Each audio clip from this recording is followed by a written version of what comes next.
Alright guys, these dinosaurs are still breathing. Counter that. Everybody gather your snowballs. Make sure no batteries or rocks get in them. Wouldn't want any dinosaurs getting hurt, would we? Ready? 3, 2, 1. Snowball fight. Just fucking tell me why I'm not good enough for you right now. Tell me. Why? Why? Why? Why? Why the fuck am I not good enough for you? Why? Oh, Jasmine, stop. Why did you like her fucking picture? Why am I not good enough for you? I liked my friend's picture, that's not it. your friend, you Yes, little whore. You were No. flirting with her before we started dating, No, I retard. didn't, And you had conversations with her. Why did you like a picture far back enough, the only picture of her wearing a dress, Brandon? Answer my question. Okay, so she's wearing a dress. That's crazy, Only picture. Jasmine. Only picture. Ow. And you went 4 weeks back. You lied and said that you went under profile and liked the picture. You went 4 weeks back. You knew you were lying. Why did you lie? I did go on her profile. Why? Oh, because Why? we haven't been talking a long time. Ow! Ow! Fuck, Jasmine. Stop it.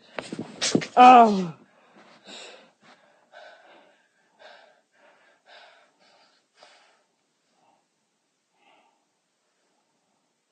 Get off of me and leave, please. Why am I not good enough for you? Jasmine, no one's ever said that you weren't good enough for me. Yeah, then why do you like all these other girls' pictures? Why can't you just be? Why can't your eyes just look at me? Why do you have to look at all these other fucking girls? Jasmine, who is the other picture that I like? You always like girls' pictures. No, I don't. No, I actually don't, Jasmine. I knew as soon as you get Instagram, you start doing this. I know you just stalk all these hot girls, Brandon. I know you do. I can't track who you search on fucking Instagram, but you follow all these girls and you like a picture from 4 weeks back. Obviously, you're stalking a whole bunch of girls. Why do you need to track everything? Because all you do is look at other fucking girls when you have a girlfriend that does everything for you. Because you are just like your fucking father. Coming from the girl who just sends everybody nudes. No, I used to. That's the thing. I used to send nudes. Yeah, yes, while we were I dating. don't anymore. That's the thing. Yes, you do. No, I don't. Yes, you yeah, do. with my BlackBerry. Yeah, okay, Brandon. Okay, Jasmine, and you have secret lives with other people. Yeah, and you just fucking can't stay fucking faithful. No, Jasmine, when have I ever cheated on you? I've never cheated on you. Yeah, you have. No, I haven't haven't. gotten caught yet. No, see, you haven't gone caught yet. Okay, I've caught you. getting Ow, views stop. from girls and sending a girl is fucking cheating. Ow, so you cheated on me 8 times. No, I didn't. 8 times. 8 times? I sent 8 nudes? Yeah. No, I didn't. Yeah, you did. I sent 1 to Tyler and 1 to Blake. Oh my god, are you fucking stupid? Are you fucking stupid? What? Do you know how many? We were broken up, dumbass. Okay, we were broken up for cheating. like 4 days, and we you were broken fuck. up for a month. And you fuck somebody like 4 days How do you know after. when that happened? You don't know when that happened. Fucking lie about fucking someone else? Yeah. Nice. I think the thing that I'm the most irritated about is I'm not like I can't even really say that I'm sick, because you ask me like what's wrong. There's nothing really wrong. I'm not nauseous. I don't even have a real headache. Like it's just a headache from the sinus congestion. I don't actually really have a sore throat. It's just from the drainage. I don't even know what the fuck is happening. I've been sick for 5 days, and all that's happened is I'm really tired. I have a ton of fucking congestion, and I have a fucking fever. I'm super feverish. It's so irritating, but that's it. How fucking stupid.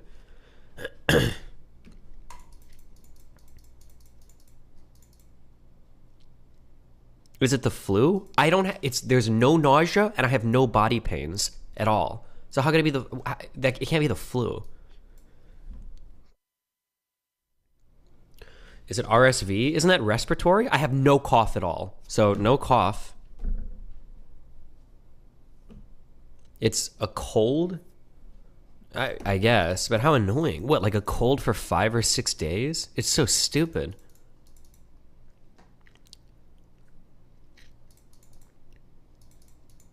Could be COVID. I tested 2 days or 3 days ago for COVID and it was negative. But also I have no respiratory symptoms at all. I'm not coughing or anything, right? And I already had COVID and COVID wasn't this bad. COVID was bad for 1 day. And then I had a, COVID wasn't that bad, because I was fucking gigavaxxed. I had my whole shots, and then I had a fucking booster, okay? Wait, I think I had a double booster. Oh, no, I got the Moderna booster. I got whatever one was the bigger dose. So COVID was easy. COVID was 1 day. And then I was done. And then I had like an annoying kind of cough for like I had an annoying cough for like a week. And not even annoying, just every now and then. But I've been like congested, and everything smells like boogers. It's just the worst when you have this type of sickness. Everything smells like boogers, and it's gross. And I have no appetite.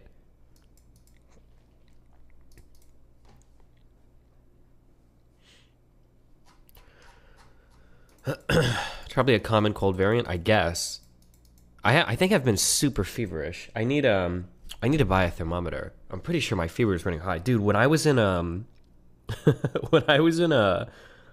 Georgia, I had my thermostat in my room set to like 82 on one of those nights because I was like, I am fucking freezing. I had the thermostat jacked, and I kept waking up sweating like every 2 fucking minutes. Jesus.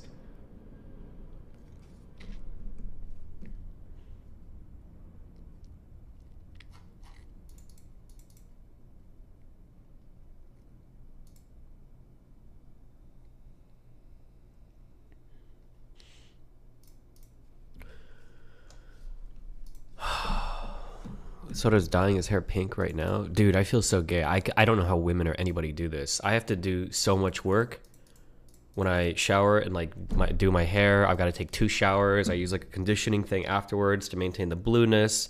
I have to get like a fucking hair dryer out. I've got to wear gloves when I shower so that I don't get dye all over my fucking hands. I've got to clean my skin up with like blotted isopropyl alcohol so it's not like fucking leaking everywhere. Why do you want to maintain it? Well, right now, I think Nathan will think it looks cool. So I'm going to see Nathan again sometime this month. So I want to have it look good until I see him so he can think I'm cool. And then after that, I'm chopping all my fucking hair off. Fuck that shit.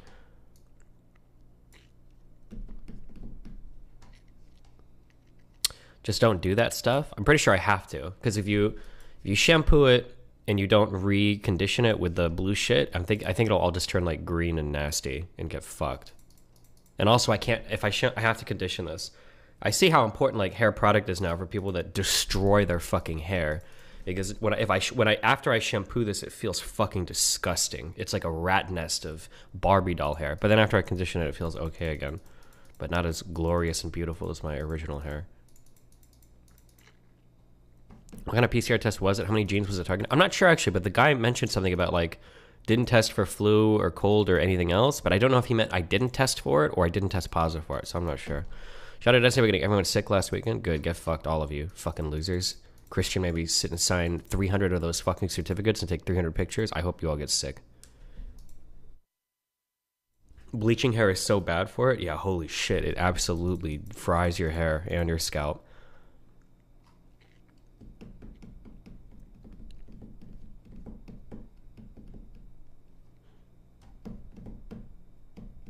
Why didn't you go dark blue? I like the anime colors. Actually, I'm gonna be honest. I thought the color was gonna be ultra dog shit. I think this looks really good, actually. Like if I wanted my hair to look blue, like this is exactly what I would have wanted it to look like.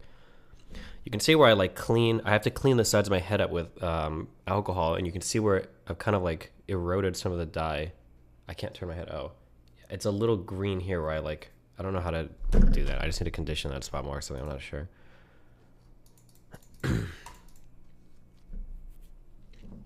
But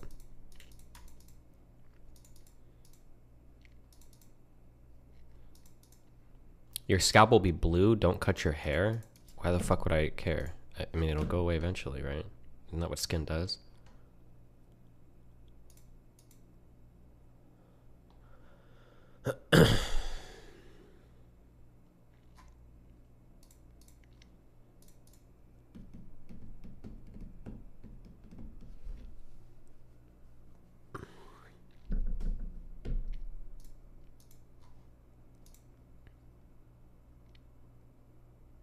Holy shit.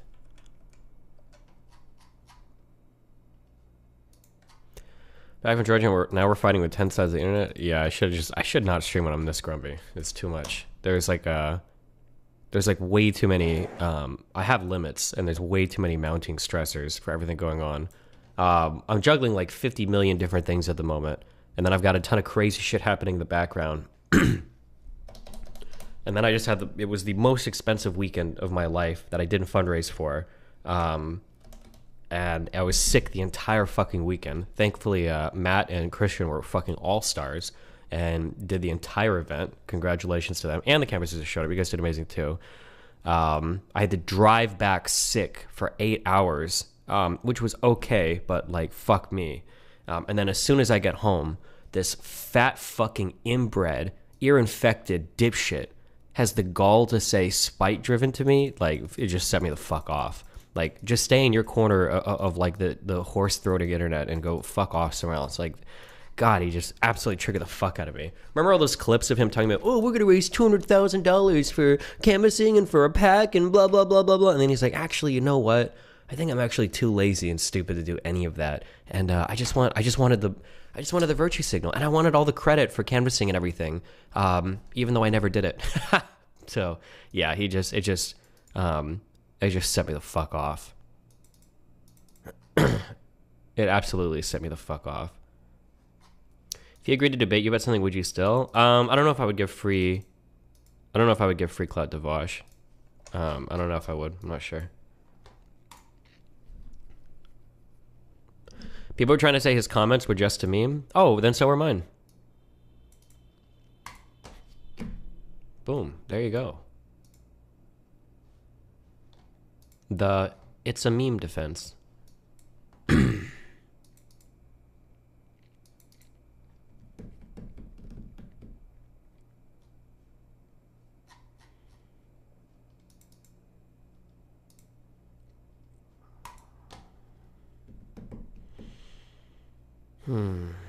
Dude, I know you guys all have like you want to link me Vosh clips, but I don't care. I have to those people are like crabs in a bucket. Like, there's no reason to get pulled down by people that are dying that much, okay, on the Halo campaign.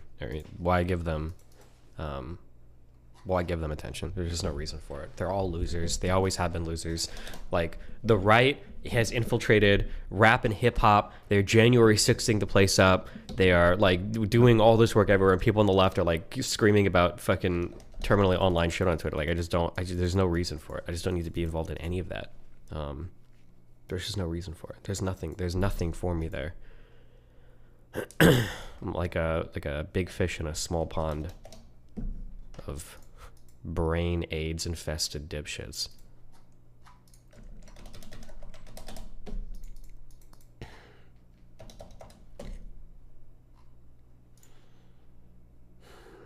A North Philadelphia owner says he's had enough violent crime in his gas station, so he's hired armed security guards.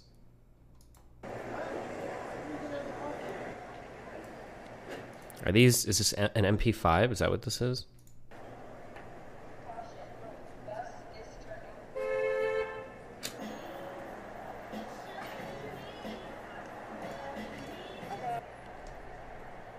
An AR-10, AR pistol. Gotcha.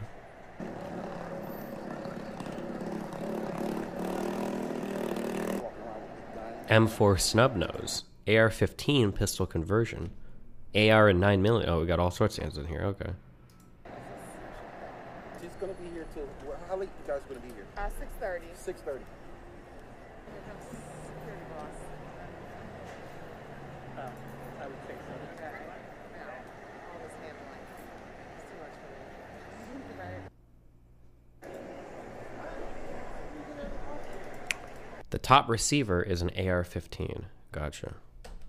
Cool. No shot that shoots 5.56. Well, I mean, whatever it is, it looks like it's chambered at 9mm or 45. It's because you can see the magazine here. There's clearly not rifle rounds in here. Isn't that crazy expensive? I don't know how expensive any of this shit is.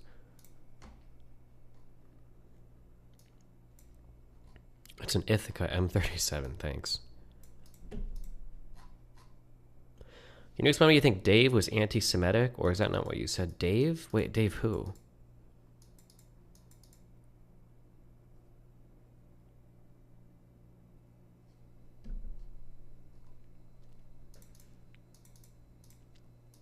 Probably shouldn't bring it up again, but that clip of you saying black streamers being loud going viral on TikTok, I don't care, dude. The crying, the race baiting shit is so fucking lame. And I have no sponsors. I'm untouchable to these fucking losers. I don't care. They can go cry to somebody else. This reminds me of when I'm gonna have to wheel out low tier God. Do you remember when like Twitch wasn't giving like a special shout out to Kai's Senate or whatever, and something else happened. I don't remember. And people were like, "Oh, it's because they're discriminating against black content creators." And I'm like, "Okay, dudes, I don't care. It is what it is."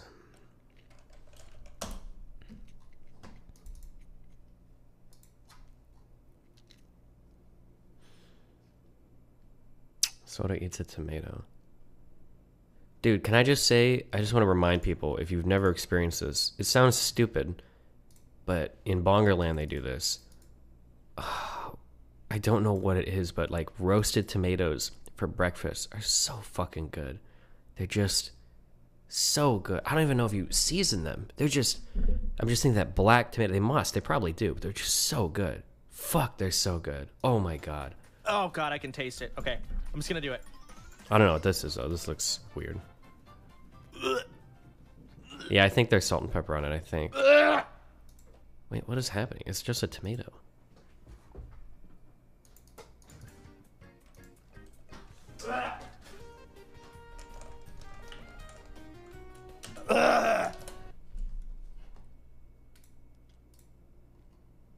Oh God, they're so good.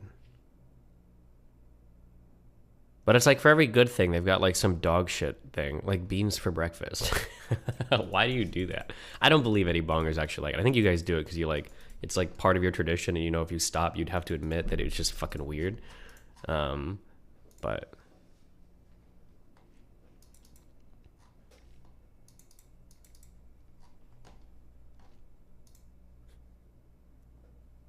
like, really? I don't know. But yeah, of course I made mistakes. Everybody's saying, oh God, I don't think I should say this. Uh-oh. What? Oh God. Okay, it's not me. This is what everybody's saying. They're saying, they're doing the Pepe laugh emote, if you know what that is, but they're saying Sochi. Is that how you say it? Yeah, Sachi? Yeah. Sachi. Oh, why do you think Dave Chappelle was being anti-Semitic? I just don't like the free pass that people get. Like, here is a problem that I have, okay? And I could be totally wrong, just being honest. Maybe I'm just biased. But this is Dave Chappelle's energy when talking about Kyrie on that SNL thing. And yeah, he's like, well, you know, not every Jew is a whatever, but every blah blah blah is a Jew, and it's Jews, and you know, and I'm not saying you should be violent, but you know, okay, that was like Dave Chappelle talking about Jews and Kanye. Okay, which is fine. Not really, but sure, let's say it's fine. But I feel like if a white dude would have like said something to a black guy where he's like, man, you really want a kumbaya moment, Dave Chappelle would be like, now listen here. That story dates back to the year 1742, when they would take slaves and they would nail their hands together and they would force them to sing these horrible spirituals that was forced on them by the slave owner. People don't know the history there. And it's like, that's just like the feeling that I get. Like, he's obviously very serious on black issues and everything, but then when it comes to like other types of like, we'll say anti-Semitism, it's like, and it's like, I don't know. But maybe I'm wrong. Who knows? I don't know. Maybe that's all in my head. Who the fuck knows? I'm not sure.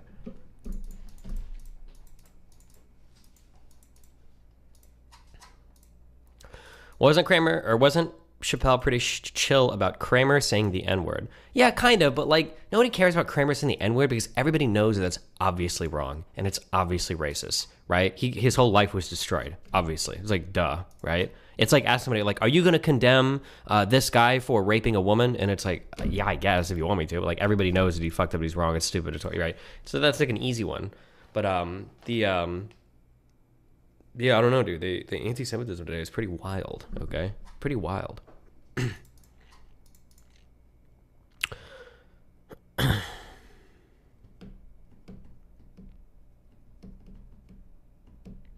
It wasn't that he was being anti-Semitic. It was that he was running defense for soft anti-Semitism, being ultra uber charitable. Is it soft anti-Semitism? Is Ye doing soft anti-Semitism? Is are you sure? Maybe. Can I at least get like over medium anti-Semitism? At least over medium anti-Semitism?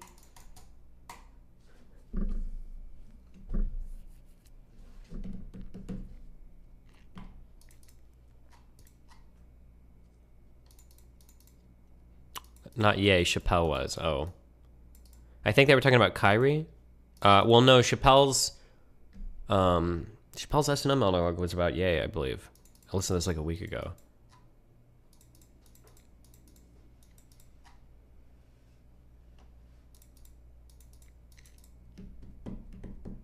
Chappelle was before the InfoWars appearance. Was it? It might have been. I don't remember.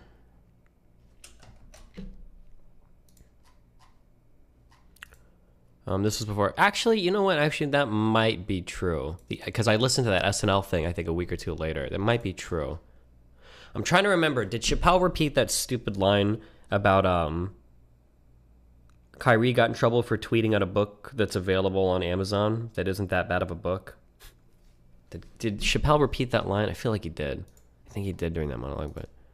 Kanye West said he can't be an anti-Semite since he is Jewish himself. I am Jew also. Do your research on it. I wanted to learn more about his Jewish heritage. So I went to his childhood friends to find out more. That's where he lived. That was his childhood home, right up there. It turns out Kanye is indeed from a family of Orthodox Jews right here in Brooklyn, New York. I mean, some guy emailed me a ton of shit. When Kanye says things like, I am Jew or I am a Jew, apparently the reason why, is it the black Israelites? The reason why they say this is because Jews are actual Jew people. They are Jews. Jewish means that you're kind of like a Jew, but not really. So if you hear him say something like, if you ever correct somebody, we're like, aren't you Jewish? And he's like, I'm a Jew. He's correcting that because Jewish is like almost like an insult. Oh, a Farrakhan influence, I guess. Apparently Jewish is like an insult. Or that's like what you say to like the fake Jews. That's why he'll make that correction of, I'm not Jewish, I'm a Jew.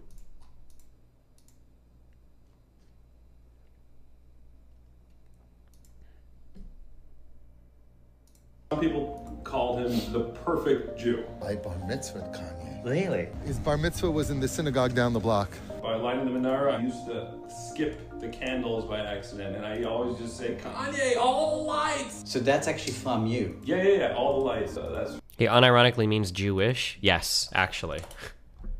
Let me see if I can find this fucking email.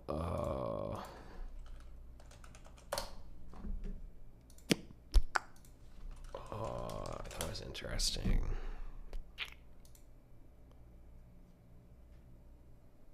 I'm not gonna be able to find it. Fuck. What was in this email? Jewish, Kanye. Maybe he just said yay and not.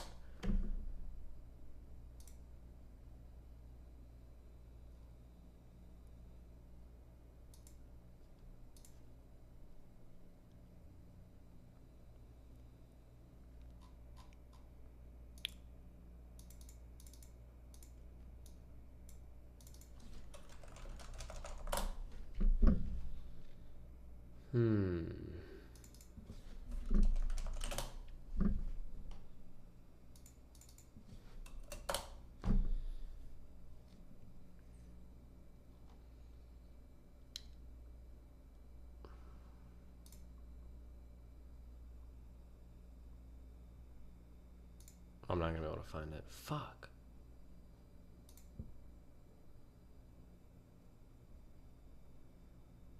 Maybe it wasn't in my email. Maybe it was somewhere else.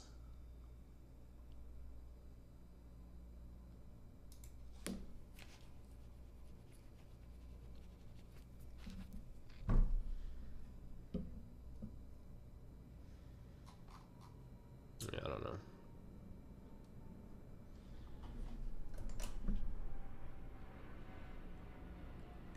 Why are you carving out a difference between being a Jew and Jewish? It makes no sense. I'm not carving out the difference, you fucking moron.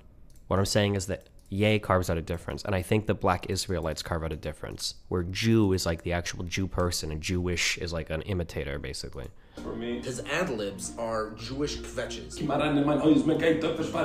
So this is where Kanye was chanting every day for years. He would sit right here. Why do you think he says all these negative things about Jews? He's just a self-hating Jew like me, like you. So Kanye wasn't lying. He really is one of the most Jewish people ever. No matter where you may roam, you can always come back home.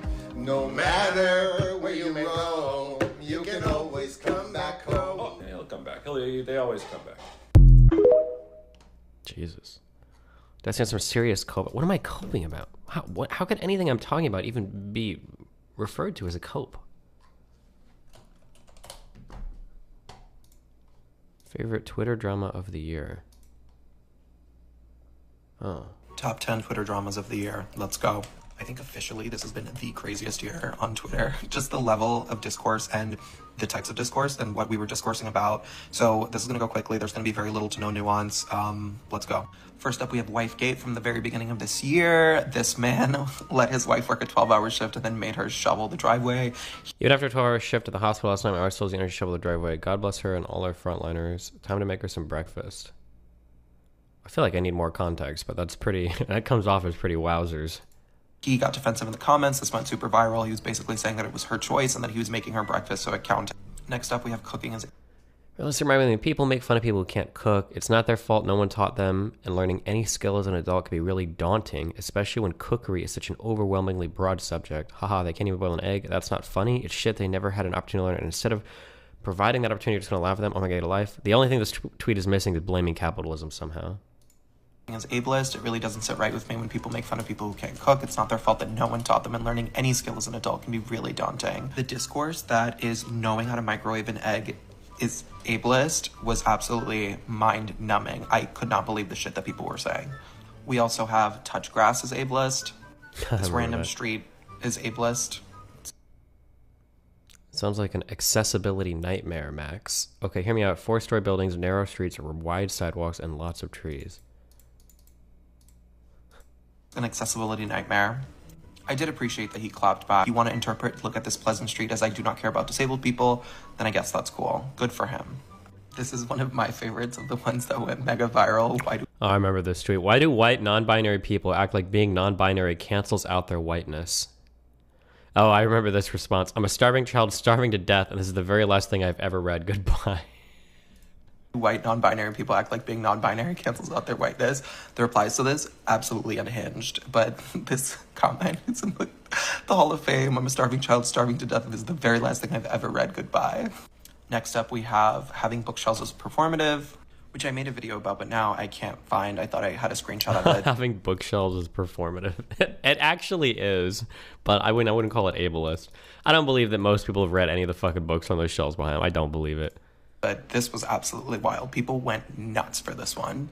Next up is Joyce Carol Oates was too ugly to have written a book about Marilyn Monroe. This didn't go mega viral, but it went viral on literature Twitter, and it was just really, really funny because so many people were so triggered by all of the implications that they couldn't really have a good faith conversation about it. Top 4. Both chronically online and terminally online exist as common phrases, ultimately mean the same thing. Makes it clear that ableism is laced in both, and you think disabled people are disposable. My God. Maybe, do you think that we need to have like a zombie apocalypse just for like 2 months to weed all these people out, and then we kind of like restart with who's left? I'm sorry. The logic. Clip me. TikTok.com/Destiny Debates if I get clipped on that. Leaps that you are making with this incredible chef's kiss. And finally, top 3, reading is not that deep, which I made a video about. You can see this is a screenshot of it. People went absolutely nuts. Anti-intellectualism is on the rise, period. I think the Anna Mardal situation is going to haunt me for the rest of my days. The original discourse was that telling people who don't read that they don't read, or being a writer that doesn't read is ableist or something. And then they were slowly revealed to be a grifter who was taking money from young trans people while working at Lockheed Martin as a nepotism hire. Absolutely bonkers. That's something that can only happen on Twitter. And then, of course, another screenshot from my original video. My husband and I wake up every morning, and basically this woman talking about her nice moment with her husband every morning sent people into an absolute frenzy, and they were just trauma dumping and telling her all about how miserable their lives were and how she didn't deserve to be happy because they weren't happy. Jesus. Wild. Top 10 Twitter dramas of the year. Let's.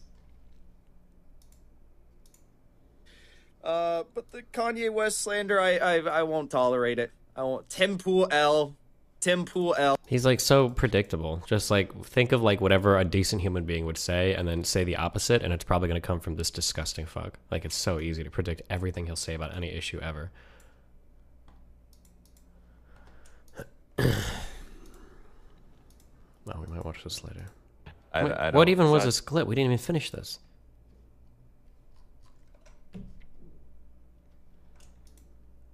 What am I doing this month? I don't know. I just want to chill. But I think I'm in a really bad mood because I'm sick, so I don't know. I wanted to cancel everything for like the next 2 months and just fuck off, but I think I just need to get over my non-sick sickness, whatever the fuck I even have. It's an F1 meme. I don't know what that means, but I'm assuming it was a bad moment. Yes. Yeah, that was a bad Pepe laugh. If you're gonna give him a Pepe smack in a minute. But yeah, of course. Okay. I interviewed Sam Bankman-Fried, and he hated it so much that he left within minutes. In part because he didn't know he would be interviewed by me. He thought he was being interviewed by someone else on Twitter. And I snuck up in the DMs and got on the call and started peppering him with some hard... Why do you put so much mental power and or effort into attacking people who are pretty much already on your side, at least ideologically? Start attacking people on the other side of the spectrum, please. Haven't we spent most of the past like month or two going after conservatives? I don't feel like I haven't been fighting with lefties that much at all over the past few months. Have I been? I feel like we've pretty much, especially since we've done YouTube, I feel like we've pretty much cut these people off completely. I need to finish getting all my materials here so I can start. Lav? Do you think Lav and me are aligned on most positions? Do you think the CoffeeZilla guy has a good understanding of finance? I'm not shit talking, but somebody really needs to push that SB whatever the fuck guy on how are customer funds at risk?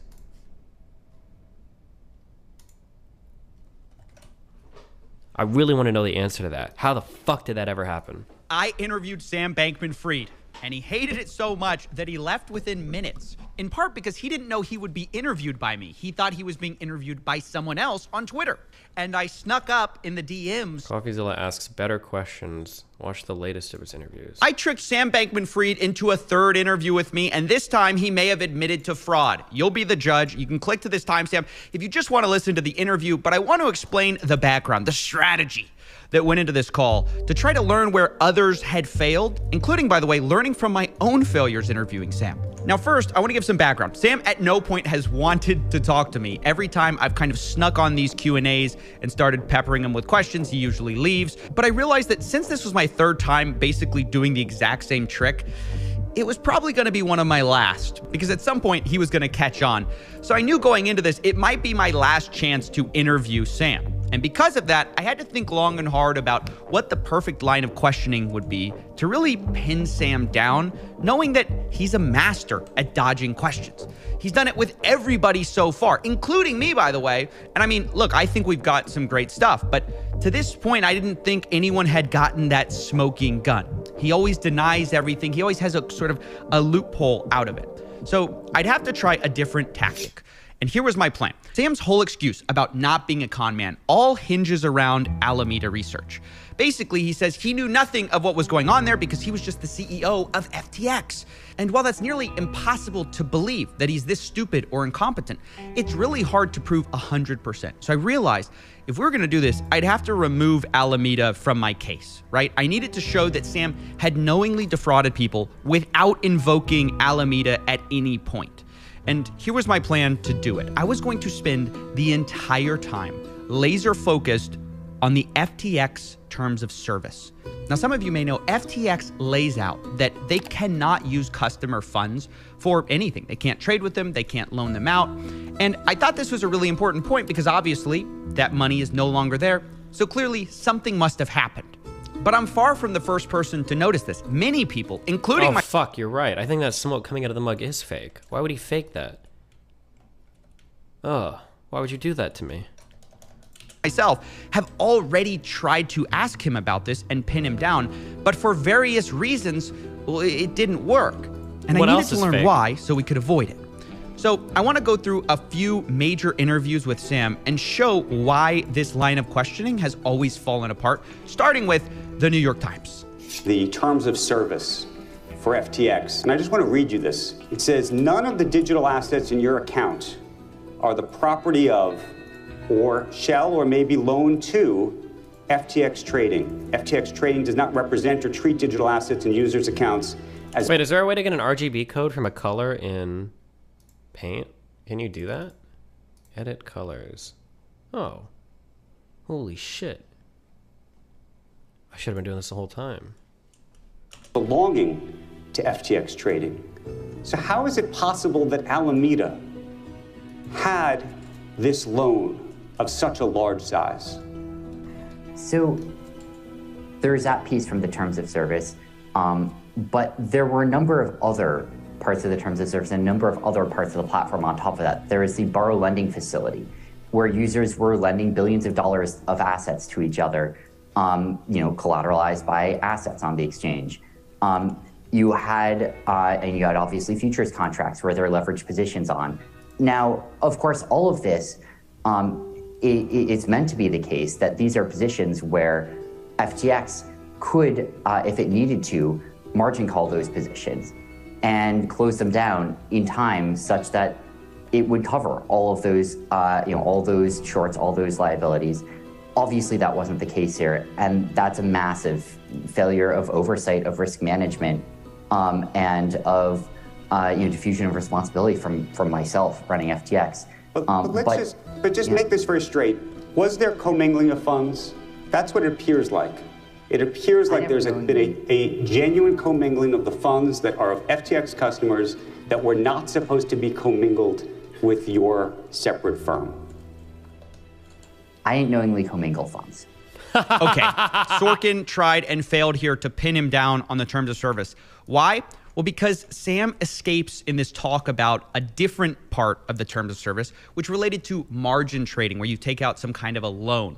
And in a way, it was a complete deflection. Like, it doesn't matter that there's a separate margin trading terms of service because the people who weren't margin trading still should have had their funds kept safe. But it sort of threw Sorkin off track. And so now we're going to move to the Stephanopoulos interview, which was a bit better because Sam's going to try the margin trading story. But watch Stephanopoulos. He does a better job at honing in on the question. But as you know, the FTX terms of service tell the people who signed up, none of the digital assets in your account are the property of or shall be or may be loaned to FTX trading. But you're saying that happened. My understanding is a few things happened. The first is there is a margin trading facility on FTX by which users can lend out funds, by which other users borrow funds. And so there are explicit cases where there is, margin extended, where there is borrow lending. If Alameda is borrowing the money that belongs to FTX depositors, that's a bright red line, isn't it? There are a lot of cases where that's actually explicitly part of the programs and that are happening. But not here. Here it says that the digital assets may not be loaned to FTX trading. They can't be loaned out.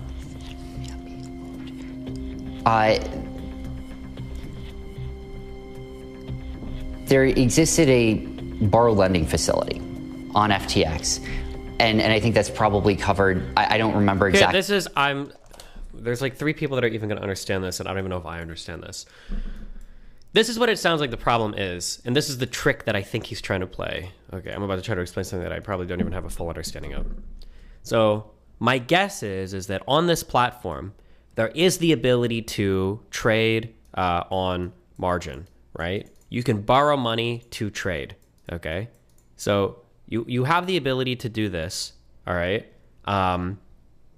When you're trading on margin, weird things can happen where, say that the price of a security that you're trading gets really high or really low, your account might get margin called, meaning that your position is sold or closed, and then you end up losing money. You think it's kind of complicated, it's whatever. But like you have this side of the business that does this shit over here, right? But over here, you should have like customer funds that are deposited. And I don't know what else they offered, what other services they offered on this platform, but these funds are not part of this like weird leverage part of the platform. It's not part of like the margin trading or anything. So it seems like every time somebody tries to ask, how the fuck did your customer funds get fucked? And then he is, and then over here he's saying, well, we have a margin trading platform and sometimes weird things can happen when you're trading on margin, but it's like, that doesn't explain how these funds jumped this line. This is my understanding of why his explanations are never making sense. There's no explanation for how customer funds are being used to settle other accounts over here. This should never, ever, ever, ever, ever, ever, ever, ever, ever, ever, ever happen. This should just never happen. So like in the whole Robinhood fiasco, where everybody said that Robinhood was corrupt and blah, blah, blah, the Robinhood shit fiasco had to do with margin accounts being closed, basically, with people getting margin called because of how quickly trades were going. But never, ever Somebody correct me if I'm wrong, but never ever were Robinhood users' customer funds at risk. That never happened, despite the wild fluctuations and collateral differences on GME and AC and all the other meme stocks. There were never customer funds deposits that were fucking lost in the platform.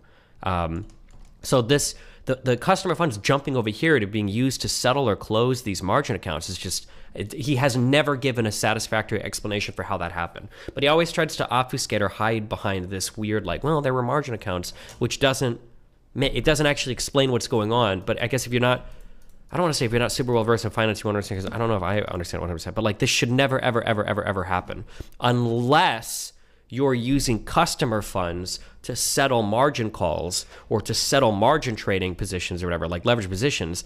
But I mean, obviously that's really fucking bad.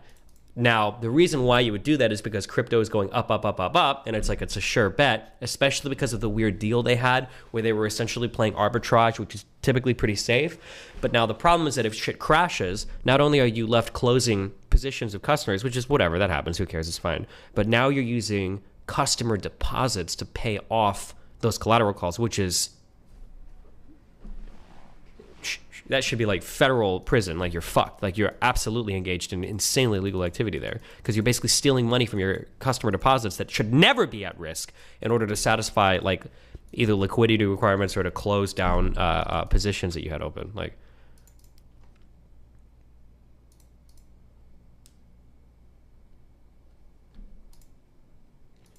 exactly where, but somewhere else in the terms of service. But they'd have to approve of that. They're saying they didn't approve of it here. They're saying you approved of it. Now, this is great stuff from Stephanopoulos. He refocused the question, but Sam's... There's no motive here. Why would FTX do that?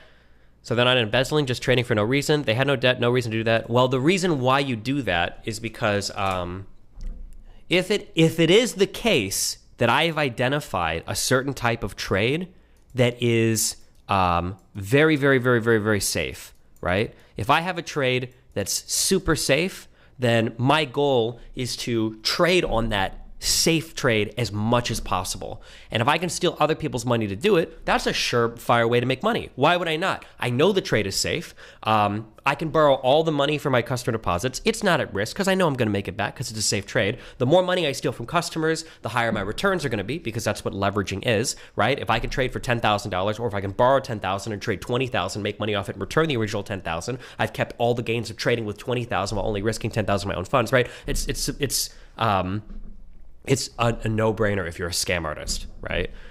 So this is the reason, this was the incentive, I believe, for FTX or Alameda or whatever to steal funds from customers, is because they had access to these super, super, super safe trades that, and crypto was only going up, up, up, up, up, that, yeah, basically like, oh, sure, like I can steal whatever I want to do this.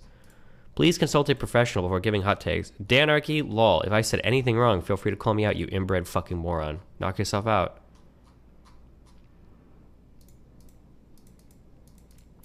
Why do platforms allow trading on margin? People like to trade on margin because if you're correct in your guesses, you can make a lot more money, right?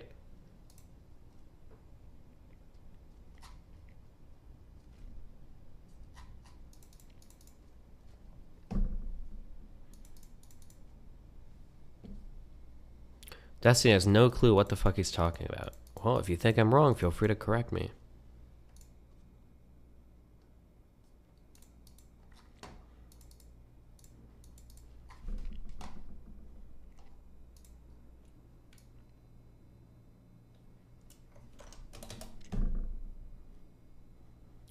Can you not just play retail with margins or only options? I'm pretty sure you can trade whatever the fuck you want on margin. If you go to an account, if you go to any trader and they let you open a margin account, I think you can buy whatever you want. You can probably trade stock on margins. You can probably do options on margin. Probably whatever the fuck you want on margin.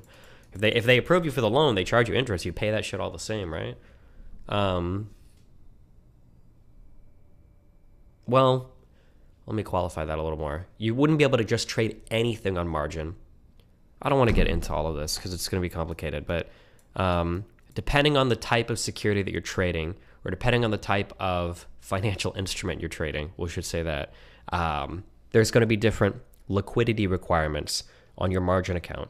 typically the more volatile, meaning the more subject to change of price in a day that a certain security is, the higher that volatility, oftentimes the higher the liquidity or collateral requirements are going to be on the particular margin. So there's probably some financial instruments that are too volatile to be traded on margin because the platform won't let you do it. But that's a whole other thing that no one cares about.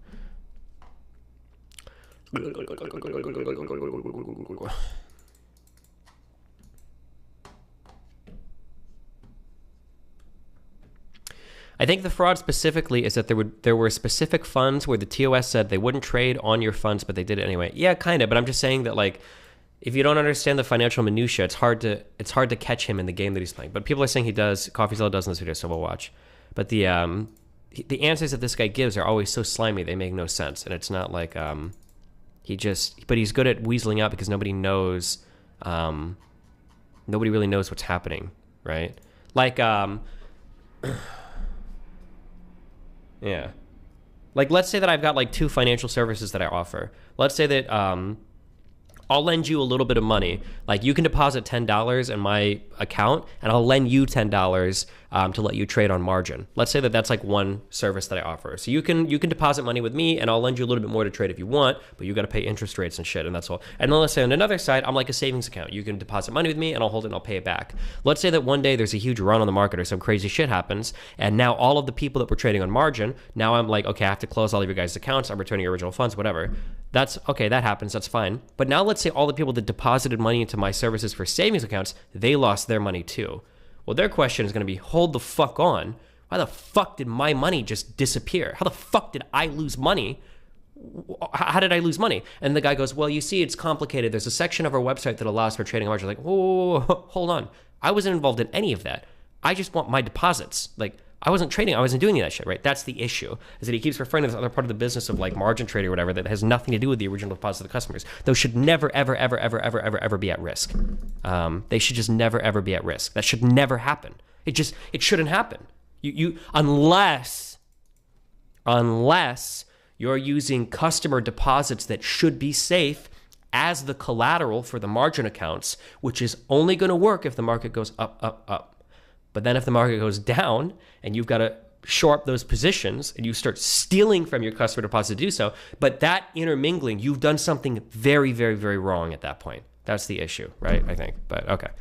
But we'll see what happens to this. Or at least that's my understanding of what's happened so far.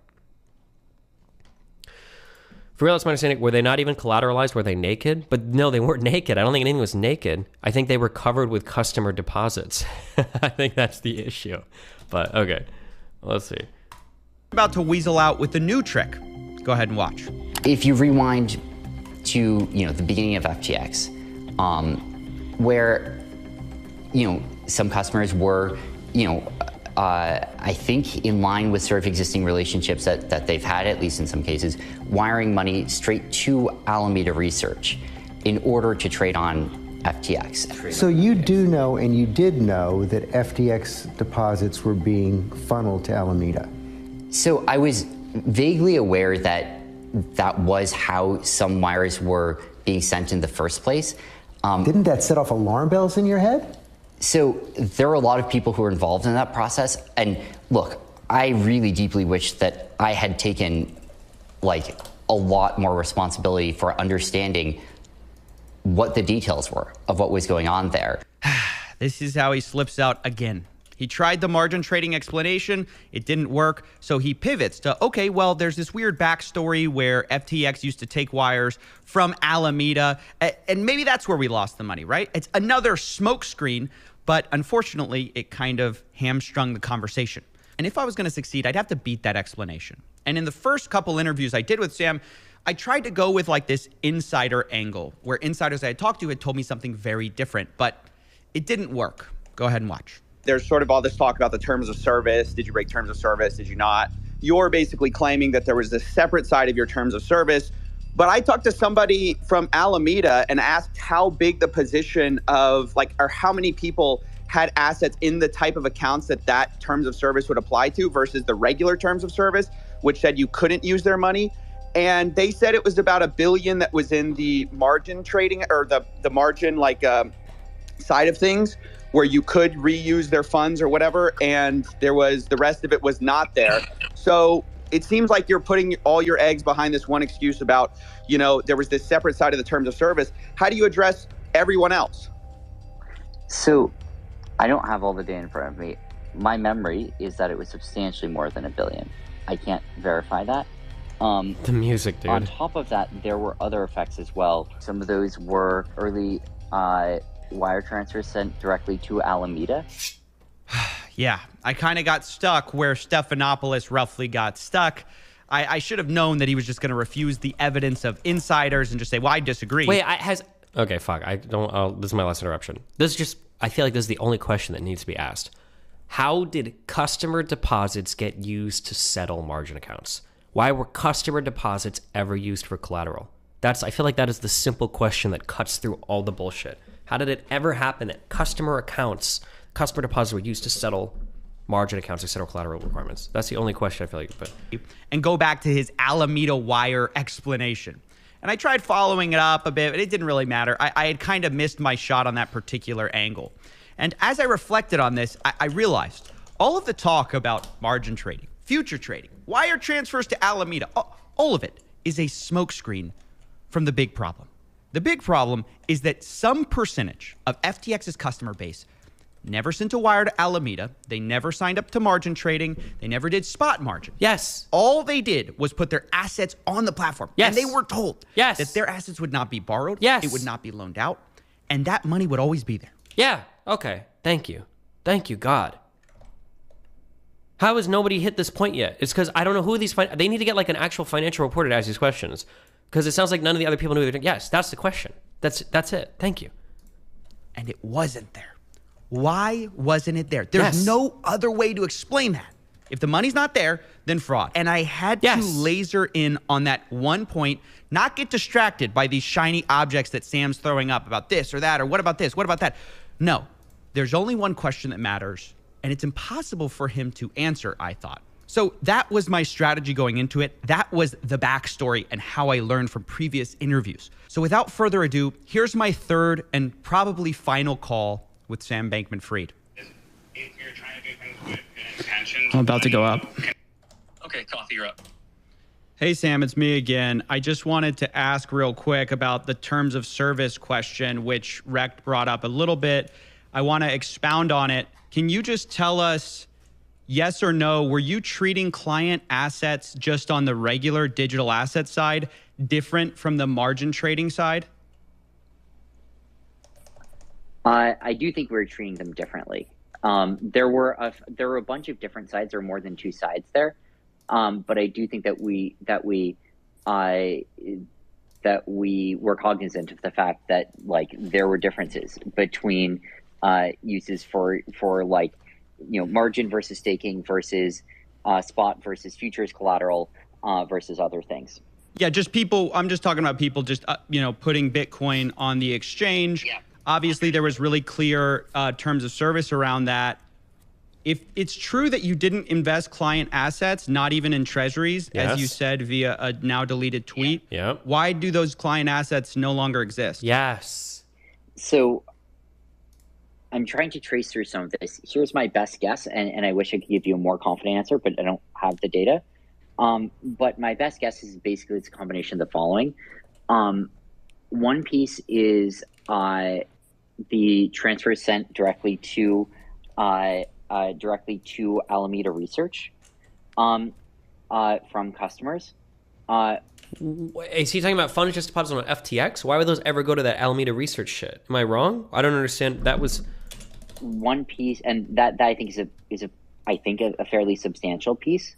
One piece is... Wait, can you explain what that piece means? So people were sending money to Alameda instead of... They were getting credited on FTX, and Alameda just ended up using those funds. Yes, and they were never held separately per the terms of service. Well, there was a separate legal agreement with that. I don't know the details of it. I don't have it in front of me. Fuck the legal agreement. Just explain the legal agreement what was with happening. Respect to transfers that were sent directly to Alameda Research by users, especially before FTX That's not the question. had its own bank accounts. And so I do think that is part of what happened there, likely. Let's focus on that. So what he's describing is like what? Like customers are sending their money to places that they didn't know about? Because that's what he's describing now is like a scam. That just sounds like a scam. My money is going to places that I'm not aware of. It sounds like a scam to me. Why the fuck is my money being sent to some people that I don't know anything about? Why the fuck is my train not working? There we go. Only client assets that happened after FTX got a bank. Y'all said digital assets are treated a very specific way. Why were those digital assets not treated that way? So of the remaining piece, and there's a few other pieces as well around features and other things. I understand that's not what you're talking about. For the ones that you are talking about, right? For the ones that were left, and I'm just taking a stab at this because I don't have the data, but my best guess is the following, is that there were a lot of those assets remaining. We processed something like, $5 or $6 billion, I think, of withdrawals over the few days prior to, or I guess the few days, during the crash. And there are still a few $1 billion of those remaining, I think, in the estate. And so you put those together, you have many billions of dollars of those assets. But I think, and so that's part of the answer, is that there were a large number of actual assets there. I think there's one follow-up question you probably still have there, which is, well, how about people who didn't withdraw and were also in that bucket? And part of the answer is, well, there still do exist some number of billions of dollars of assets, of hard assets in the estate. No, is there one-to-one assets? Because that's the whole thing. We're talking about a separation of funds. So those funds should be a completely different, in a different place, in a different wallet than everybody else. What you talked about servicing billions of dollars of withdrawals has nothing to do with those specific... Why the fuck is this guy giving interviews to people at all? Why the fuck is he talking about this publicly? It feels like it can only hurt him. Digital assets, because that's just first come, first serve, whoever pulled out first. We're talking about people who never agreed to have their funds loaned out, who never agreed to have their funds put on margin. They should have, according to your terms of service, everything. One-to-one backing. Yep. It should all still be in some bucket somewhere. And are you confident today, as the CEO of FTX, this has nothing to do with Alameda, are you confident today to say that those are absolutely real and they exist and they're present, people are backed one-to-one on client digital assets? So I think, and again, I'm just taking a stab here, but I think what happened is that if you look at especially a lot of the withdrawals that happened, those withdrawals were not necessarily only coming from people who never used margin trading or futures or staking or anything else. Those weren't just withdrawals from people who were keeping one-to-one backed, or were sort of just keeping them as pure spot balances. And it was omnibus wallets, between the various categories. And so I think that the answer to your question is that a number of those assets were withdrawn by people who had balances on the exchange, potentially in the few days prior to the collapse. And if you wanted to think about it this way, it could be that that happened, and then when the collapse sort of completed, that effectively meant that there was, if you wanted to put it this way, like fungibility created during those withdrawals between assets for people who had and had not been using. But that means that there is no separation of funds. If there's fungibility between two different buckets of there are no buckets. It's just one bucket. Did he really say fungibility? I have to listen to this again. This guy's answers are so convoluted. Hold on. Completed this way, it could be that that happened, and then when the collapse sort of completed, that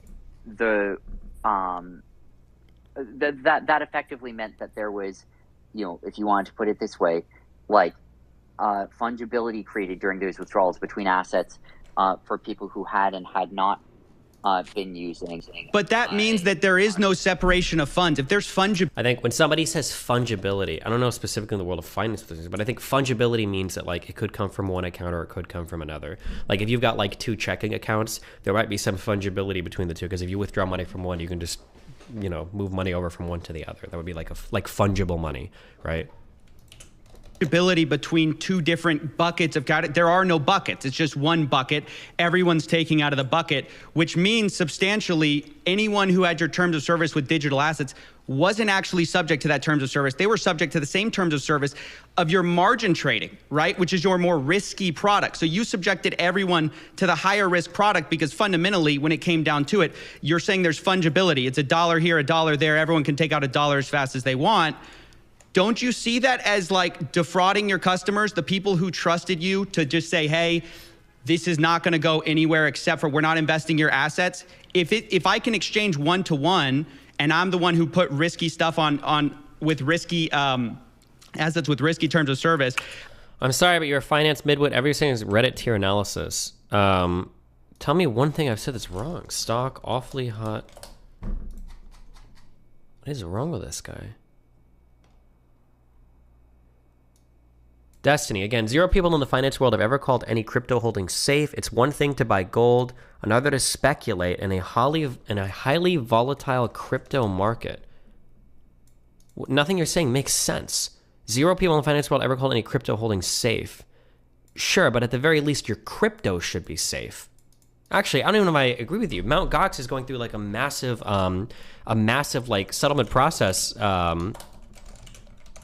paying out like people, not to mention all the people that are starting to go to jail and everything, because of these types of scams. Hold on. Anybody else needs to get a... Okay. For exactly these types of scams. I don't think you can just have people deposit money in your thing and then steal it and say, oh, well, it's not safe, it's highly volatile. That doesn't make any sense.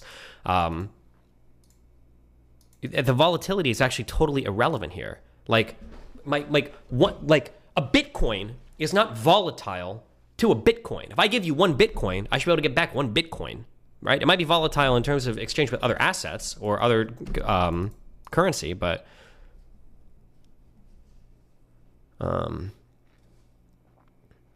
Destiny, and 0 people in the finance whatever crypto holding safe. It's one thing to buy gold, and I don't know what you're talking about.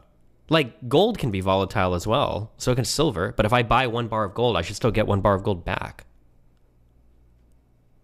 It's hard to believe that you would do Twitter spaces like this if he was guilty. Yeah, like when Shkreli came onto my stream like 5 years ago and basically admitted to securities fraud or whatever, and then got like federal prison exactly for the same thing he admitted on my stream. No wrongdoing from FCC, such as poor company internal controls overall. Nothing was illegal. I don't think you have... I think, are you just a dick rider of this guy? Or are you this guy? Client funds were mixed up unintentionally. If it was intentional, it was almost certainly from SBF himself. How do you mix these funds up, my dude? You're running an exchange... I'm sorry, but like the mistakes that you're talking about sound like mistakes that you would expect from like a fucking rando duder, not a guy managing... What? You said FTX is a $100 billion company? Like, bro, the fuck are you talking about?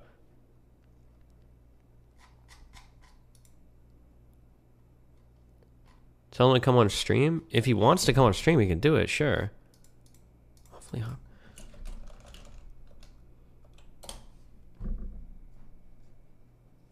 I'm sorry, but your finance midwit, everything you're saying is return. Explain what an internal rate of return is right now. I don't know what an internal rate of return is. Does that mean I automatically lose the discussion?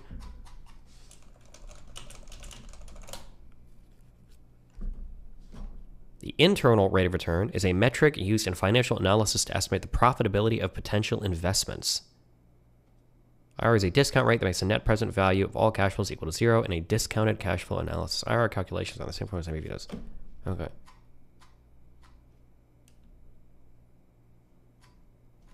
Oh, well, if you want to hop on Discord and chat, buddy, let me know.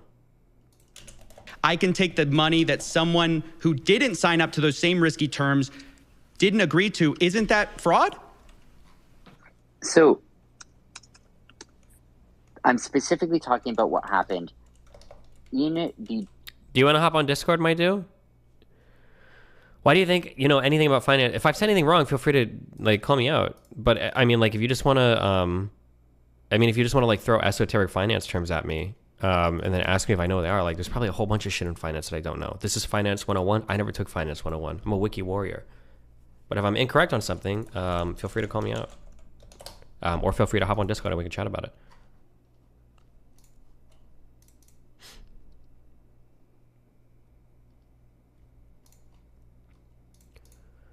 Just checking this. Assuming you were talking about crypto, the difference with gold is that it is inherently less volatile because existing physical atoms limit its abundance.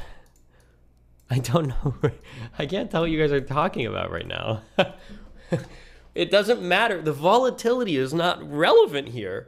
This could be the most volatile substance in the world, but it doesn't matter. If you put one in, you should get one out if you're not risking your funds. It doesn't matter how volatile it is. It's not esoteric, idiot. It's about how people evaluate investments. You talk about safe investments and don't know what IRA is. It's not an investment, you fucking moron. These people weren't investing their funds. They were depositing them. A deposit is not an investment that is subject to loss. If I deposit $1 in a fucking bank, I should be able to withdraw $1 from a fucking bank. I'm not investing it. I'm depositing it. It's a deposit. It's a holding. It's not an investment. It sounds like the people on FTX were depositing money that was separate from the investment part of the platform. They didn't lose their money because they made a bad investment. They lost their money because FTX stole their deposits to shore up their investments. This guy's a troll. Why am I getting trolled? Why am I getting trolled? Sorry. Let's finish watching this. Days immediately during and following the crash. In that, This guy's trolling me. Hold on. I know he is. Okay. Or day period. And during that period, I think we may have allowed, just generalized withdrawals. I think that was, if you're saying that we should have held up withdrawals for everyone who had an open futures position, for clawback potential or something like that, I don't know. Maybe that would have been the right thing to do. I hear where you're coming from on. Would you say the same about U235? If you put them in a bank for long enough, it won't be U235 anymore. That's what SBF is explaining in crypto terms. Oh, what? That's gotta be a troll. That's gotta be a troll. We're not depositing unstable radioactive isotopes into fucking bank accounts. That has to be a troll message. That, I felt, at the time, that, we wanted to treat customers equally. It was an incredible... But they had agreed to different things, so you can't treat them equally. I mean, it's like, this is the whole problem of the story of FTX and Alameda. Treat customers equally? What the fuck is this guy talking about? Is all the funds were being commingled. Isn't this just another story of commingling funds, except this is now FTX, which you can't pass the blame to Alameda anymore. Also, don't just talk about the commingling of funds that lost customer funds. That's only half the story. These commingled funds have been used for however long FTX has been running to make them more money. So not only are these commingled funds shitty because customers lost their money, these commingled funds are shitty because they were being used to enrich the owners of the site, right? They're making money off of gambling with this money too. It's the other half of the scam. This is your company, your funds that you are treating all the... The reason they keep talking about volatility is because you use the word safe when talking about crypto, but the try to understand you weren't talking about whether it's safe investing, you're talking about whether the group of cash should be... Here's an example. Let's say there's a stock, okay? Let's say there's a stock, and let's say the price looks like this, okay? Let's say that's what it looks like. Let's say this is a stock graph, okay? If I buy one share of this stock, and it's being held somewhere, okay? I should be able to sell that one share of that stock. Regardless of where the price goes, I have one of that stock. Even if it's highly volatile, I should still have one of that stock. It doesn't matter how volatile it is. I still have one of that thing. If Bitcoin looks the same way, sure, Bitcoin might be highly volatile. I should still have that Bitcoin, though, when I go to withdraw it. Volatility doesn't matter here. It's not relevant. Your point is extremely obvious. You're wrong, Dusty. Okay, I must be getting trolled. I think I'm getting trolled at this point. It's just people trolling me. It's just people trolling me. Is that really true, though? I'm just getting trolled.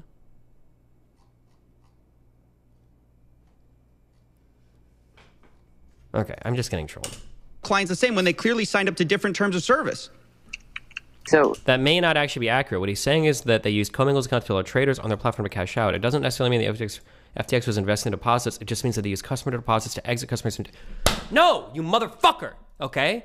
If customers had to close positions and they had to secure those positions using customer deposits, that means that they were not maintaining the correct amount of collateral in order to have enough equity in those accounts to satisfy the collateral requirements if they were closed. That means the only way that those accounts could remain open and profitable for the company is if they were securing those accounts with collateral from deposits that never should have been at risk.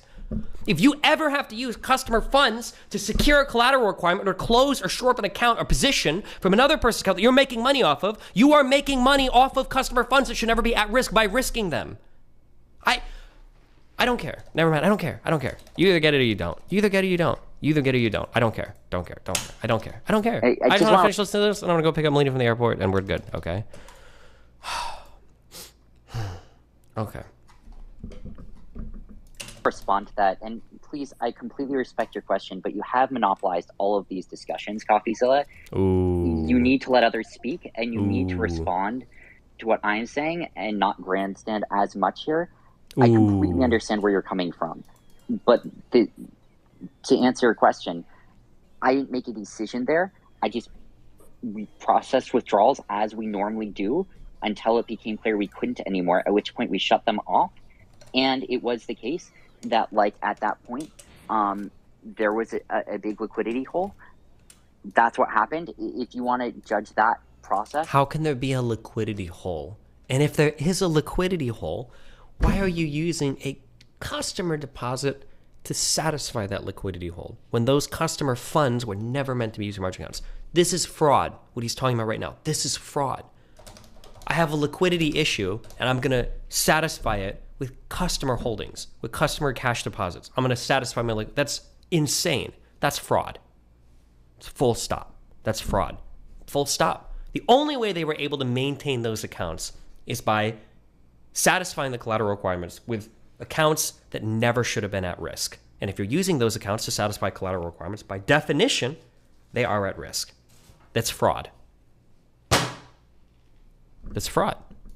And think that, like, we should have been spending those days frantically trying to code up a new withdrawal process. I disagree with you, but I understand where you're coming from. Yeah, sure. I think that's fine. I mean, it's not about coding up a new withdrawal process. It's about treating your client assets the way you told them they'd be treated, right? It's a very different thing completely. But anyways, I'll stop grandstanding for Sam. Thanks, guys.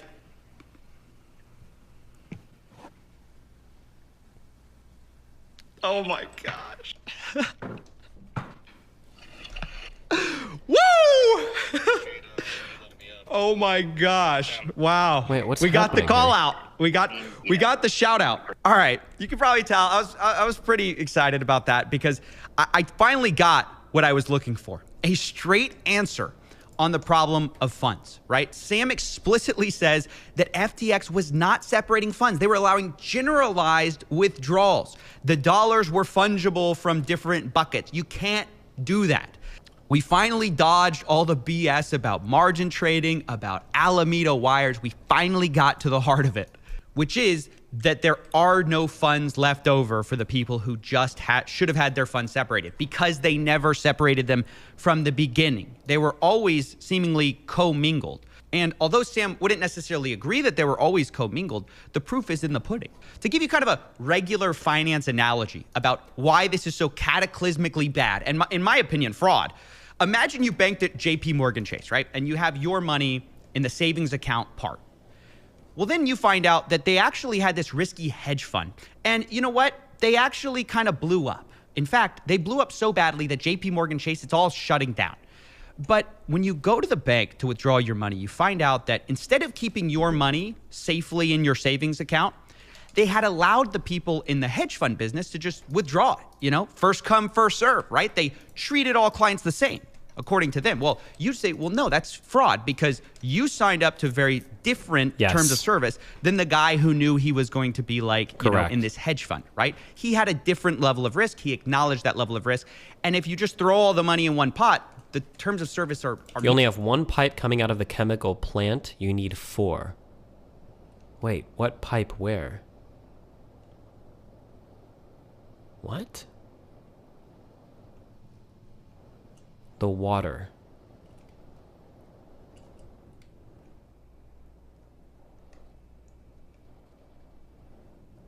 right there. The slow pipe that penetrates the shield from the chemical plants. What are chemical plants? I have heat exchangers. I've got condenser turbines. Are you talking about these pipes here? These metal pipes?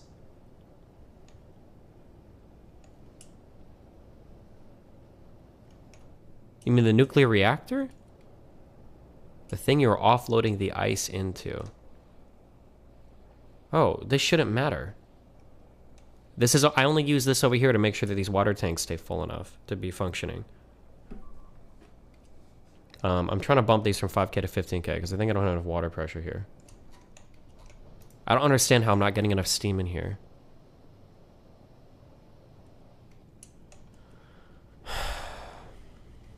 Sorry. Meaningless, right? You're exposed to the same level of risk as the guy who took on huge risk. And that's fundamentally what happened at FTX. That's fraud. They told people their money was safe, and ultimately, they just subjected everyone to the same risk as like the day trading degenerate gambler on 100x leverage. And I really found the last thing Sam told me like so telling. To answer your question, I didn't make a decision there. We processed withdrawals as we normally do. That's what happened. If you want to judge that process and think that like we should have been spending those days frantically trying to code up a new withdrawal process, I disagree with you, but I understand where you're coming from. This is so interesting because no, of course I don't think you should be coding up a new withdrawal process while you're going bankrupt. But if throwing all your client funds in a pool and letting the first come first serve get the money. This nuke setup requires 4 pumps of water to run. I have 4 different water lines running. What are you talking about? 1, 2, 3, 4 different tanks are running water lines. Do I need to put a pump on the tank here? Would that make a difference?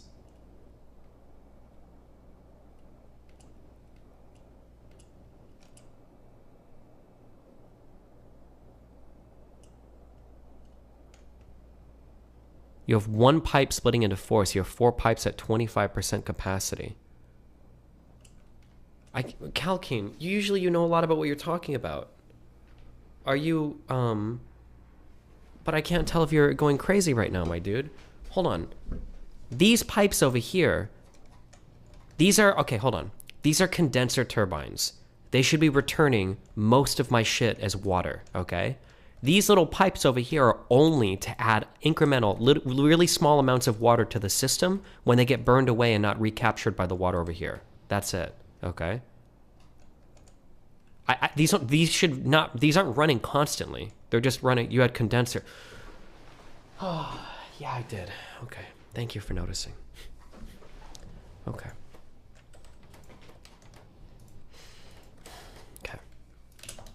That's the wrong process to begin with. Your process was fraudulent from the start. It should have never been your process. Your process should have been what you promised clients, which is, of course, what I told Sam. And although I think Sam's probably guilty of a lot more than we covered here, I really wanted to get to this minimum viable fraud case, and I think we did get it. I mean, there is no sort of wiggling around the fact that he was the CEO of FTX, and all of this stuff that was bad that we proved happened at FTX. You don't have to invoke Alameda to get to this. So you can't say he didn't know, because he definitely did know, and he says he knew.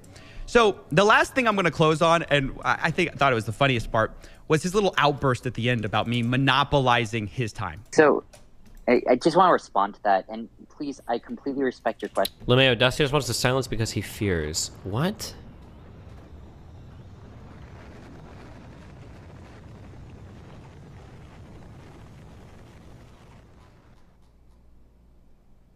Get fucking rolled by the question if they have paid $10. Oh, you're asking a stupid trivia question. Never mind.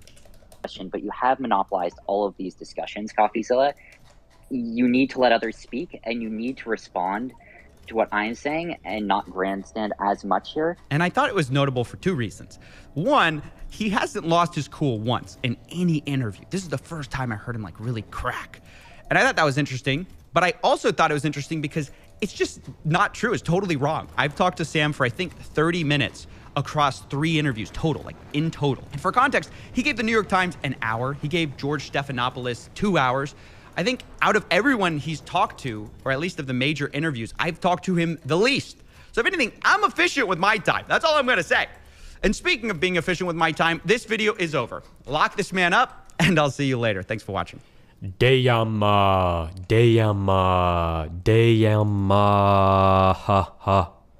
ha. Damn. Lauren claimed the Canadian government will be euthanasia for mentally ill people. I don't care. I can't handle that right now.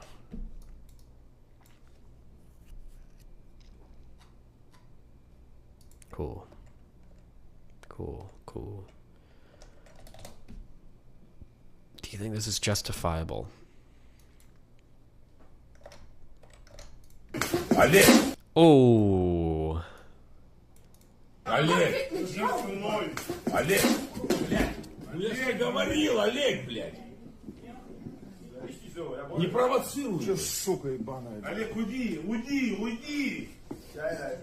Уйди оттуда! Не провоцируй, я, блядь, говорил же тебе, блядь, а? Олег! Олег!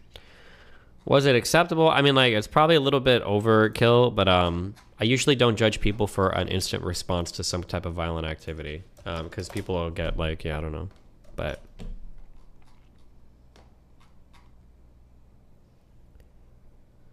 dang it, page from Destiny's Playbook. Let me dumb it down for you.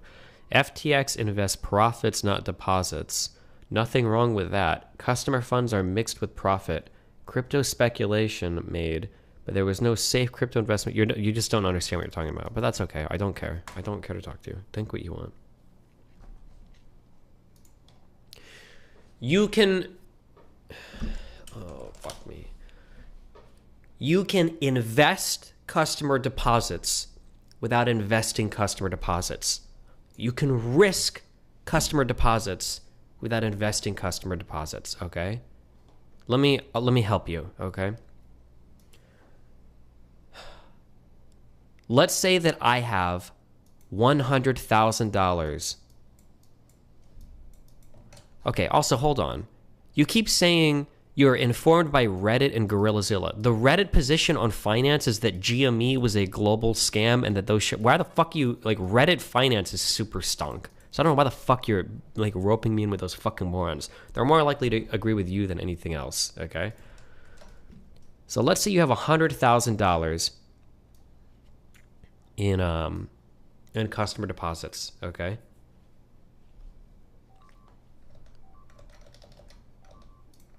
I hate that fucking annoying fucking noise. Let's say that on the other hand, let's say that you have $100,000 in customer deposits with like or oh fuck, how would we even? This is gonna break my brain trying to do this math. Let's say that you have $100,000 on your end of the site that you're using. Wait, you can't do that. For some type of investment activity, okay? And this investment activity involves trading on margin, okay? Let's say that we use a $200,000 margin, okay?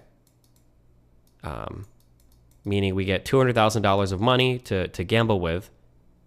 So we're able to take our $100,000 and we invest $300,000, right? But let's say that in order to actually gamble with this much, in order to satisfy these collateral requirements, we have to use money from elsewhere to secure it in case we have to like close this position. If we use our funds over here to do that, then what we're doing is we're trading over here on leverage or on margin, right? We're using leverage. We're trading on margin. We're not technically trading with that customer money, but the only reason we're empowered to make these trades over here on margin is because if these accounts get fucked, if they go too far up or too far down, and we have to satisfy a collateral call or a margin call, then we use the money over here to do it. That's the problem, right? You can't, even though you're not technically investing this money, you're using this money to secure these investments. And that sounds exactly like what happened. That is exactly what happened.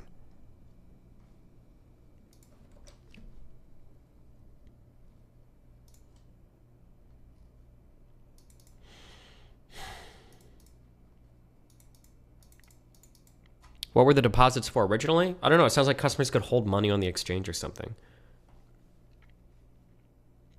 Give us a quick 900. Okay, dude, I'll do it. I will do it.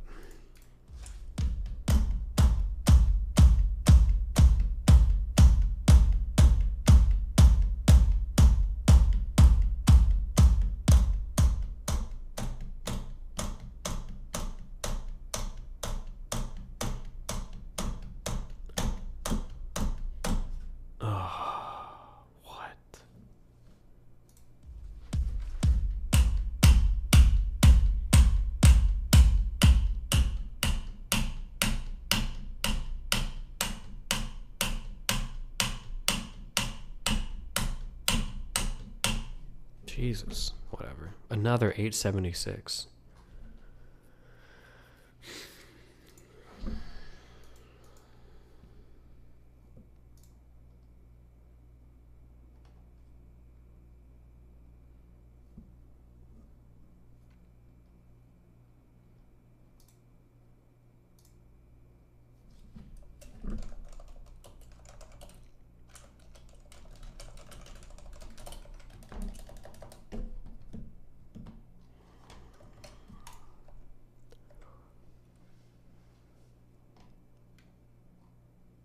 Jesus.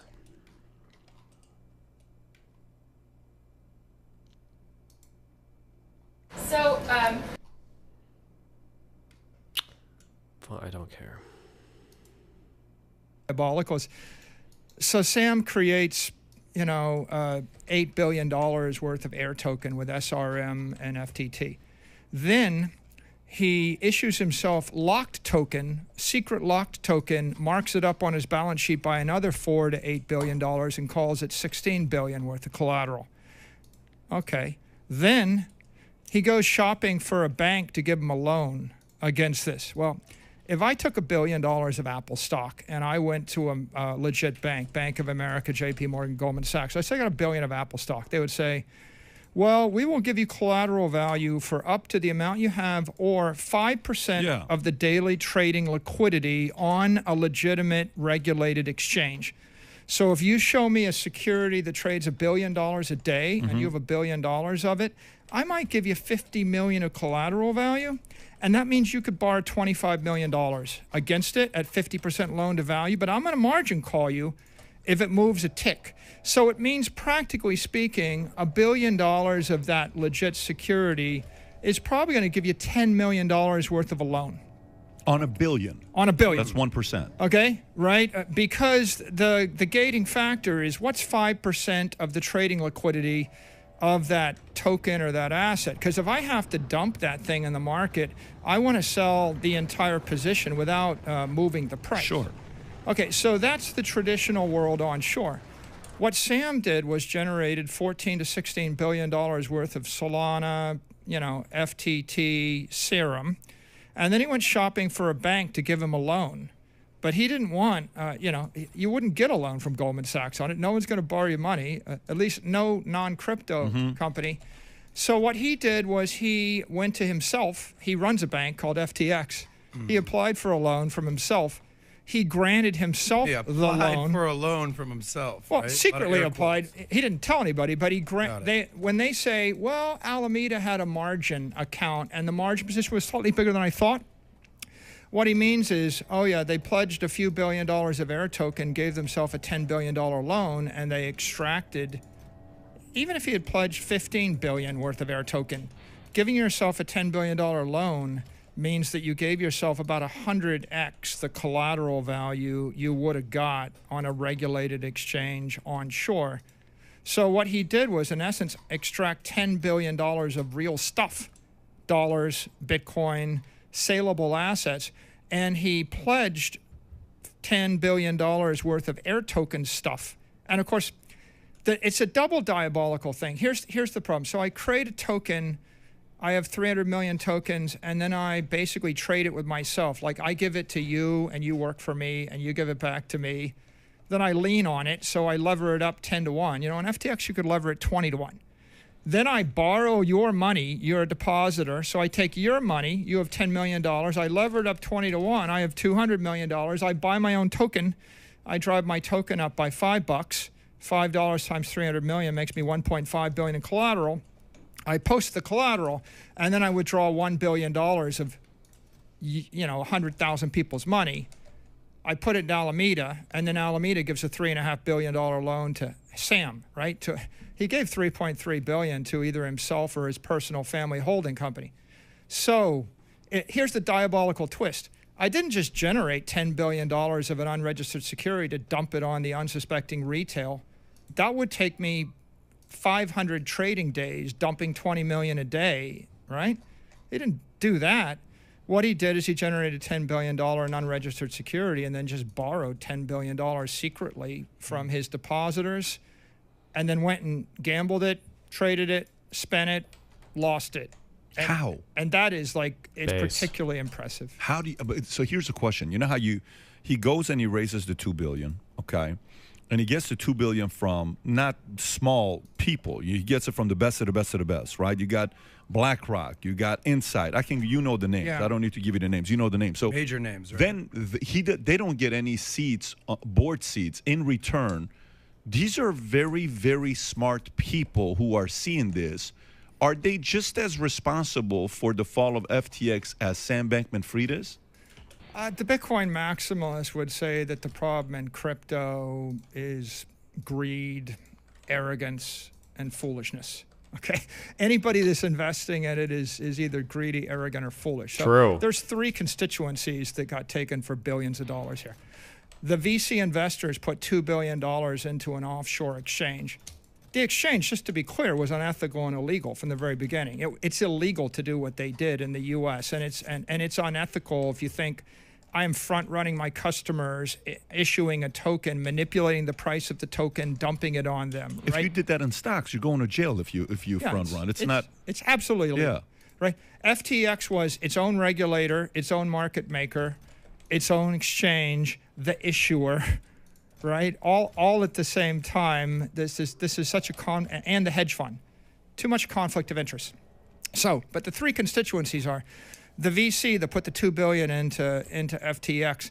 They were supporting basically an offshore, unregulated casino, running in opaque fashion, a counter the interest of its own customers. They didn't ask for a board seat. They didn't do due diligence. They were chasing what they thought was insane gains, right? FTX is showing a company that goes from 50 million in revenue to 500 million in revenue to $1 billion in revenue, and they thought they just had the next great thing. So, Sam lies that any con, right, is like, I think I'm getting a deal that's too good to be true, and the con man is lying to me. We're all lying to each other, and so that's the first $2 billion goes down the drain. How mad do you think Athena is that he couldn't get in on one of these really good crypto scams? There's another $4 billion or something like that in just loans made by crypto industry. I think Alameda borrowed hundreds of millions and billions of dollars from Genesis, from Three Arrows, from Voyager, from Celsius, from BlockFi, etc. So it's like if you start with this fiction that FTT is a real thing. If I create, again, like yo-yo token, and I manipulate the price up to $10 billion by trading 2% of the float, if you think it's a real thing and I act like it's a real thing, then I pledge it as collateral and you give me real stuff for an air thing. And so there's like $4 billion of that, and they went and they lost half of that. That was part of the reason that Voyager and BlockFi going bankrupt, and the reason that Sam wanted to bail them out is he didn't want to actually have the loans called, right? He was actually trying to buy BlockFi and buy Voyager with FTX equity, which of course is fraudulent and worth nothing. But if I borrowed $1 billion from a company and they want the money back, and I can simply give them $1 billion of equity, take over the company, and not pay the loan back, I can roll the entire fraud forward. So that's the second. The third is, this is also diabolical. FTX said, well, we're built by traders for traders, and Sam bragged that they only charge like 3 basis points trading fee, and he was 30 times cheaper than Coinbase or much cheaper than Binance. So he's stealing customers off of the other crypto exchanges by, in essence, offering near free trading. He's not trying to make money off the trading. He's trying to actually get the assets on his platform, because once he had the assets on his... Oh, shit. That's super true. Because once he has the assets on his platform, he can use that as secured collateral to fund his other investments or his other business ventures, right? His platform, he basically used FTX like his own personal piggy bank. Yeah. It's like there's $10 billion there. Everybody else is going to get wiped out if... So, of course, he's offering favorable terms is because it's a fucking scam. And that is true. Yeah, you're stealing from other exchanges to do it. Yikes. If their margin positions trade down 20% for a minute, except Alameda. Alameda has God mode. They never get margin called. So, in an exchange, like... In the U.S., it's illegal to go more than 50% loan to value. That means you're kind of like, you start with $1 million, you borrow $500,000, you're 1.5x levered. Okay, well, FTX started with 100x leverage, and then they backed it down to the responsible 20x leverage, which means that you post $1 million and you can take a $20 million insane. Okay. Who allows that? Now, here's the insane. What if I put $1 billion of air token, FTT, on the exchange? I recognize you and I let you take a $10 billion bet. Like, whatever, you took a $10 billion bet, now you withdraw $4 billion of real cash and you use that to buy property and buy everything under the sun. So Sam basically, he scraped billions from unsuspecting investors in Silicon Valley. They should have known better. He took billions from crypto hedge funds and crypto banks like BlockFi and Voyager. They should have known better. And then he took probably 10 billion or more from depositors on his exchange. They have the best argument. It's like they were staring at terms and conditions that said he's not going to rehypothecate or use their assets. Yeah. And he just, he lured them with the promise of cheap trading, high leverage.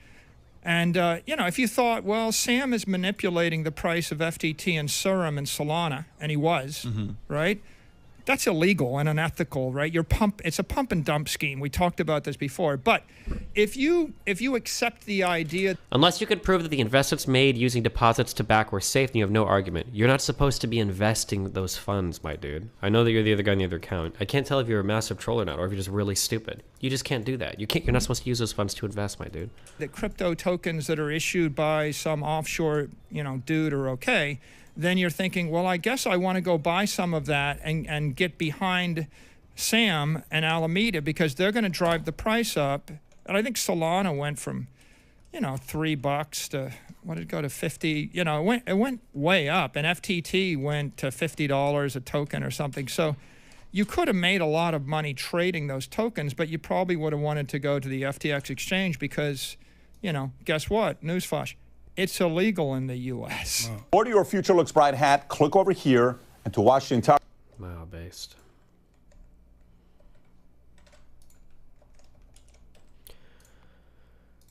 Okay. We finally have all of our mad spam brought up here. Tomorrow, I think we need to build out our platforms. We need to build out... So this whole thing should just be for resource offloading. Then we need to build a platform to remake the 3 sciences here. Then we build a big platform for the green shit, the purple shit, the orange shit, and the, what is the other one? The blue shit. Okay.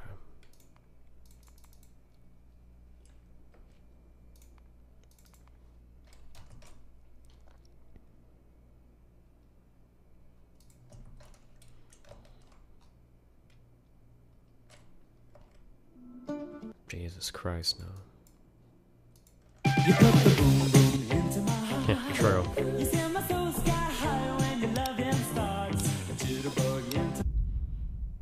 What? ファンドズアーセーフ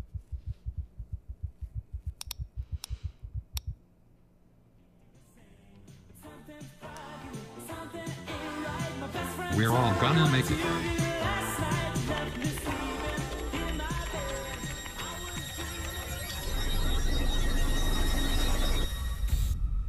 no. Oh God, no. Funds are safe. I need to withdraw my funds. Funds are safe.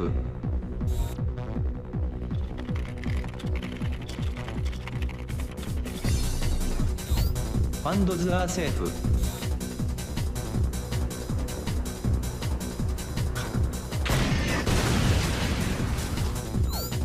Funds are safe.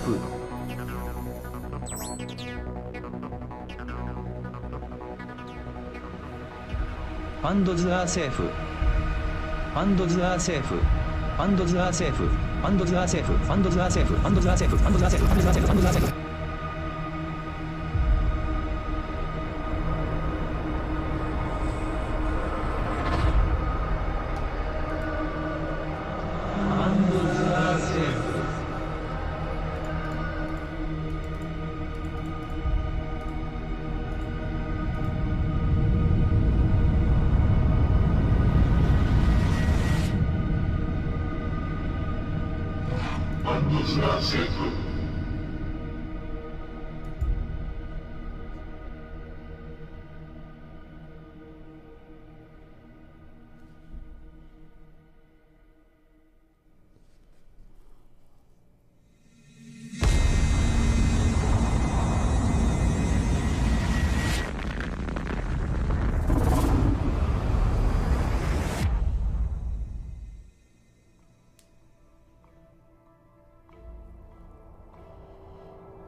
Grug is rock.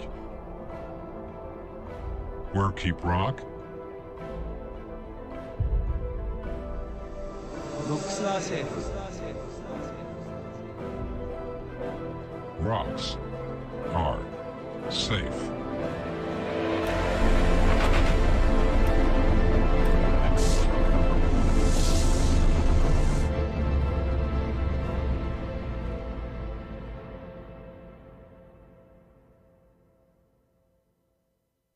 You put the boom boom into my heart. You send my soul sky high when your loving starts. A jitterbug into my brain. My funds are safe. Bang, bang, till my feet do the same. Why did this guy stop?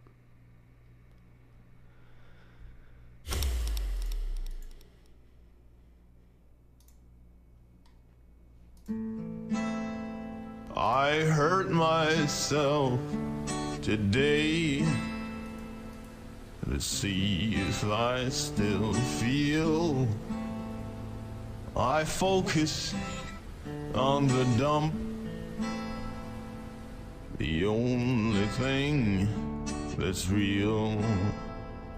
Red candle digs a hole, the old familiar sting.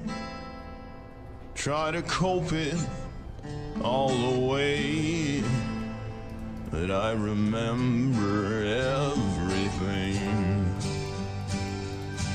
What have I become?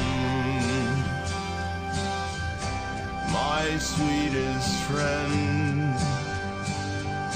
Every coin I own just gets bogged in the end. And you could hack it all. My portfolio of dust, it'll only let you down. It'll only make you just.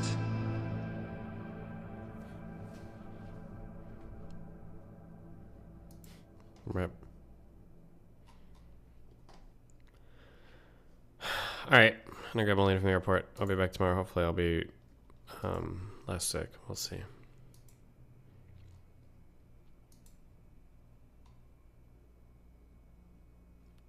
I don't even know what this is. Okay. Rip.